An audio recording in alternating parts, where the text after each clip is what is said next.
There are several ways to generate and use cobblestone with the Create mod, especially in 1.20, but I had a fairly simple design that I think y'all will like from a previous video that I've actually made some minor upgrades to that will actually make it very efficient, because this is the stress-free Create Cobblestone farm.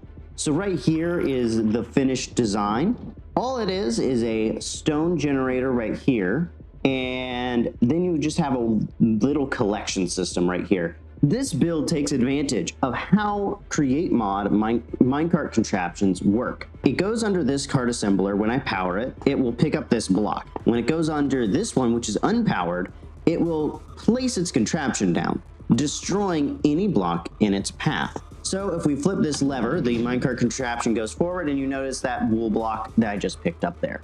And that's the premise of this design. But let me show you guys how to build it. To start this build, I'll be using a wool block here. This is just as a reference point for you. This can be any block, but for most of the builds, you will want non-flammable blocks. First, we're going to place a controller rail facing the direction you want the minecart to go. You'll place 2 normal rails and then 1 more controller rail facing back towards the base. Place 1 minecart contraption facing the direction of your first controller rail and then another facing the second one, just like this. And next we are going to build our stone generator. Above this rail that's in the gap, you're going to place 2 non-flammable blocks of any kind. And next you're going to get a stair, and you'll surround this with 2 iron blocks on both sides. Before you put a block above it, you're going to want to waterlog this stair and place the block. Next, we'll place 2 blocks on either side. Then you'll place your lava in this space here. And that just made our first stone. If I break this block here, you'll see that there's stone there. And so you should be good to go with that. Next, we're going to build our collection system. Place a chest right after your controller rail and a chute just above that. Next, you're going to want to take, right here is where your stone is going to go. You're going to want to place 1 solid block on either side of it. And then you will go out 1 block towards your chute.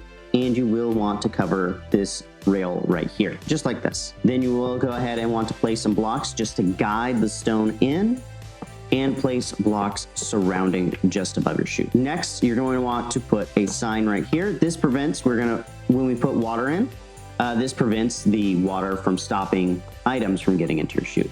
Finally, we put water right here, and it will naturally allow your items to flow in towards the chute. Finally, we're going to prevent a lot of the loss that you saw in my previous design by putting some slabs in and around this water block. What I prefer to do is take and have one about a half block above this, and then I will have 1 on either side down on the normal block, as well as just 1 extra. This keeps all of the cobblestone that will come out inside of the water flow, allowing it to consistently get into the chute. Power this controller rail, and then on the red wool block I have here, or the block right beside your controller, the block right behind your controller, you can flip this lever and the system is powered up. So go ahead and place your minecart, and you'll notice will start producing cobblestone, just like that.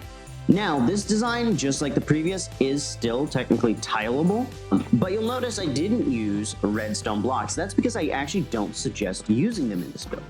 First off, for this side, you can control it via just changing this to any redstone input, but I suggest just using levers, or if anything, use a redstone block here. For this side, this is the side I believe you should actually control by building something kind of like this underneath your rail system.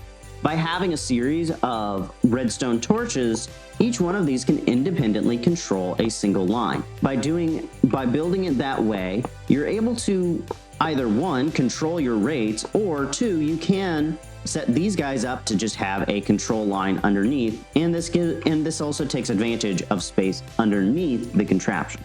And if you do see random drops as well, just like I have found here, it may be worthwhile just continue to place blocks above to prevent those drops. Some builds it seems to be working normally, other builds it's not. So this is definitely not a typical Minecraft build. It is definitely going to be a little janky, if you will.